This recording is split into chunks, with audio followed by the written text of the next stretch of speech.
Before we begin, make sure to subscribe, share, and drop a comment, because tonight's tale is one you won't forget. A lonely cowboy, a freezing desert night, and a whisper that changed everything.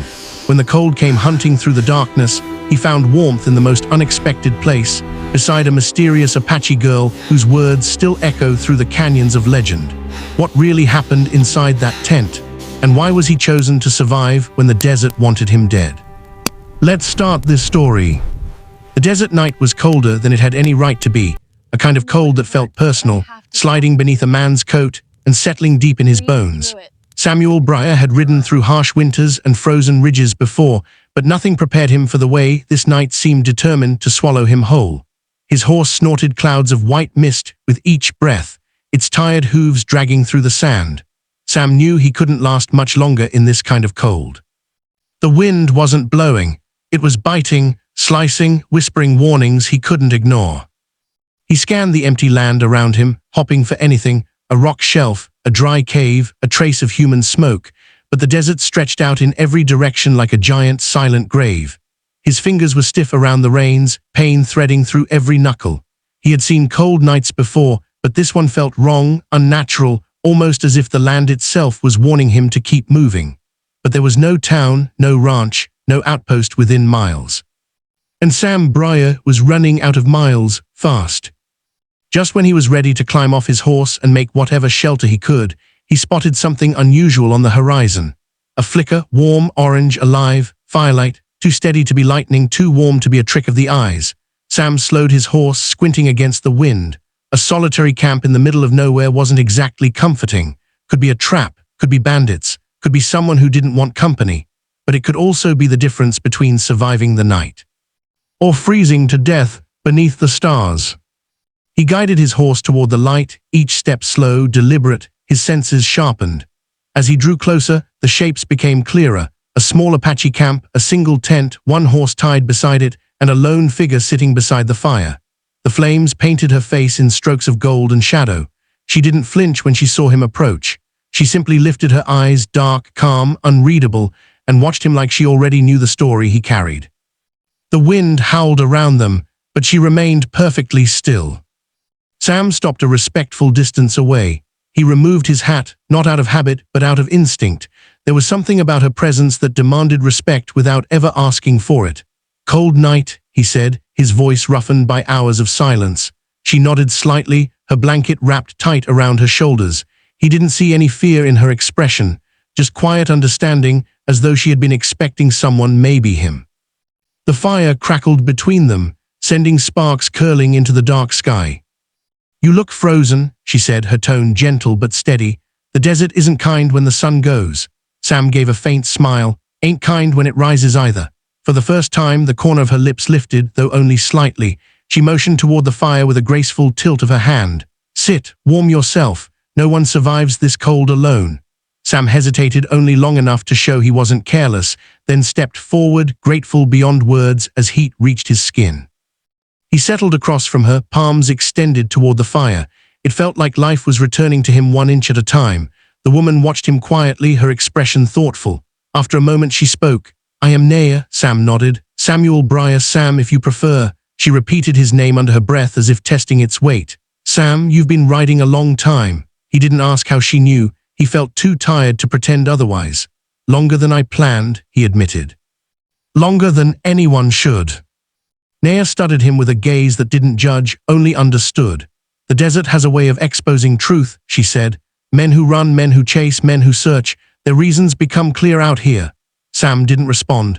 He wasn't used to strangers peeling back the layers he kept tightly sealed. He watched the fire instead, letting its warmth soothe the ache in his chest. The wind outside rose again, harder this time, rattling the horse ties, hissing through the rocks. Naya's eyes flicked toward the sky, her expression shifting.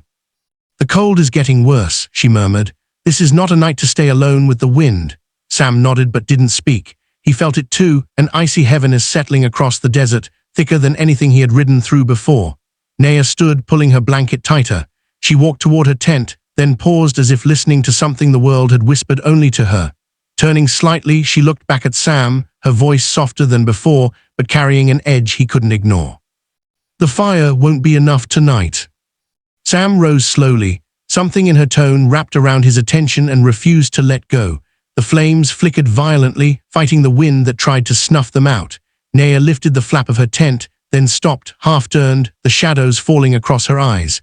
And then she said the words that cut through the cold like a blade. "Warm my bed tonight or freeze out there." For a moment, Sam couldn't breathe. The whisper wasn't playful. It wasn't flirtation. It sounded like a warning, a truth carved from survival, not desire. He stood in the firelight, torn between instinct and fear, between pride and survival. Naya didn't move, didn't repeat herself. She simply waited, her expression calm, certain, a woman who understood the land better than any map or story ever could. Sam looked toward the endless dark behind him, the cold swallowing everything it touched. Then he looked at her, the only warmth in a world of freezing wind and hungry shadows. Slowly, without a word, he stepped toward the tent, knowing this night would change something in him forever. Inside the tent, the air was warmer than Sam expected, softened by layers of fur hides and thick blankets that held the day's last trapped heat. The flicker of fire from outside bled through the canvas in gentle waves, painting the space with orange shadows. Sam stood still for a moment, unsure of where he belonged inside this small, strangely sacred space. Naya entered quietly behind him, securing the flap against the rising wind. The sudden silence inside made his heartbeat sound louder than it should have. Naya moved with calm certainty, kneeling to adjust one of the blankets on the bedroll. Everything she did had the smooth rhythm of someone who survived the land by knowing its moods, not fighting them. Sam watched her, unsure what to say. Unsure what she expected, she didn't look at him at first. Instead, she pressed her palm against the tent wall, feeling the bite of the wind through the fabric. "The storm is worse than I thought," she whispered. "Even the wolves will hide tonight." Sam swallowed thickly. "Wolves don't scare me much." Naya turned then, her gaze meeting his with quiet strength. "It's not the wolves you should fear tonight," she said. "It's the cold that hunts in silence." Sam couldn't argue. Even inside the tent, the cold seeped through every seam like an unwelcome spirit.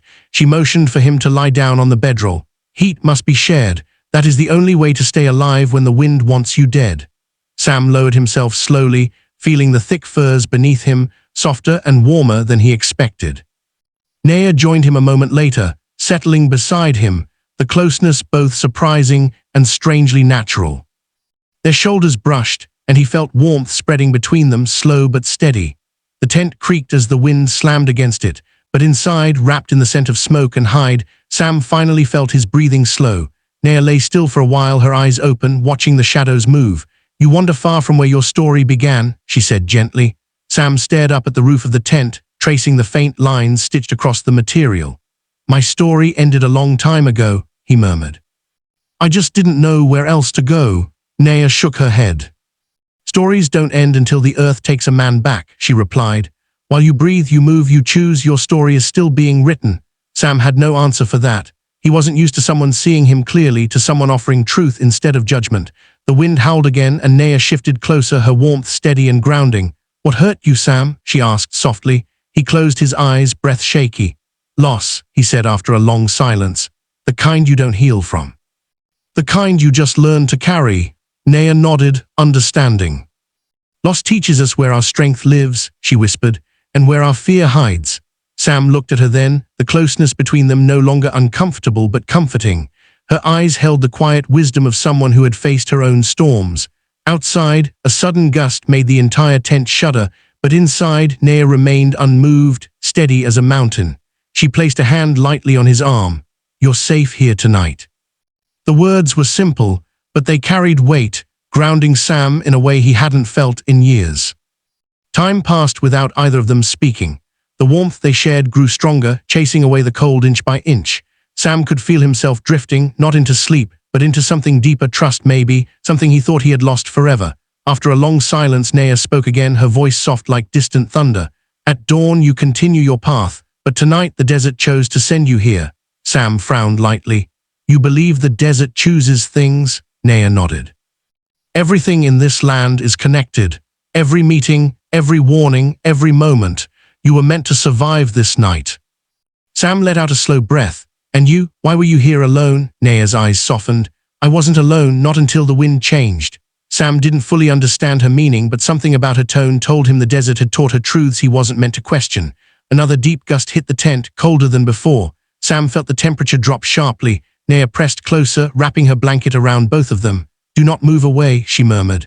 "The cold is hunting now." He didn't move. Not because she told him, but because he didn't want to. The night stretched on, the storm raging outside like a furious beast, but inside the tent, they breathed the same warm air, sharing the same quiet heartbeat of survival. Sam found himself drifting between wakefulness and a strange, peaceful awareness. Hours passed, he wasn't sure how many, until finally, slowly, the wind began to ease. Naya was the first to notice. She lifted her head slightly, listening. "The storm is passing," she whispered. "The night is giving us back to morning." Sam sat up slowly, rubbing his eyes. The tent no longer shook, and the distant howl of the wind faded into stillness. When Naya opened the flap, pale gold light spilled inside. The dawn had arrived, calm and soft after the storm's fury. Sam stepped out into the cold morning air, which seemed gentler now, almost forgiving. The desert stretched before him, washed clean by the night. Naya joined him, standing quietly at his side. "You lived because you listened," she said. "Most men don't." Sam nodded. He looked at her, wanting to say something more, something meaningful, but the right words never came. Instead, Naya spoke first. "When men of the desert meet paths, they leave something behind. A lesson, a truth, a kindness." Sam swallowed. "What did I leave?" She smiled faintly. "Hope." He looked away, the weight of that word settling deep inside him. He mounted his horse slowly, tightening the reins. Naya stood beside the fire pit, watching him with the same calm certainty she had shown the night before. "Will I see you again?" he asked. Naya tilted her head, her eyes bright in the morning sun. "If the desert chooses it," she said simply. Sam nodded once, then nudged his horse forward. As he rode away, he felt something he hadn't felt in years, a quiet strength rising in his chest, steady and warm. Behind him, the small Apache camp grew smaller, but the memory of that night stayed bright. The whisper, the warmth, the life she gave him when the cold tried to claim him. And for the first time in a long time, Sam Breyer realized his story wasn't over. It was just beginning.